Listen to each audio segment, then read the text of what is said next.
taasira ate n'okusabira abo bonna abatuukiddwako ebizibu. Abange tulina bye twetaaga naye weebaze Mukama nti okyali mulamu. Ezikubire waggulu weebaze Katonda nti okyali mulamu. Kubanga ndowooleza ddala nga buli alina essimu mu nnaku zino olaba abafudde.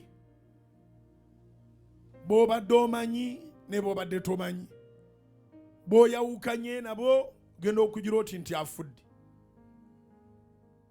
So nsaasira bonna abafiiriddwa nga sina bwe njawulamu nti ono oba oli ne mbasabira Katonda okubagumya. Okufa tteeka eritateekebwawo paalamenti. Ate tetusobola kufa mulundi gumu.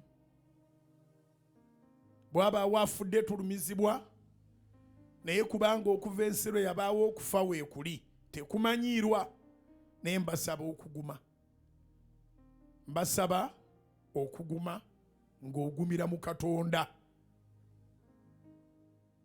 Omwana wa Katonda okuba nti kati akola n'abeera buli wantu wonna yamala kufa kuva mu mubiri guno. Singa teyafa, singa eno tatuukanga. Naye yagamba abayigirizwa nti kiŋŋwanidde okufa. Ate kati mulyoke muganyirwe, essyo n'eryoke eganyirwe. Ate yalina okufa amalemu n'okufa nakwo akumalemu amaanyi, kubanga okubala yazuukira ffenna tulina essuubi.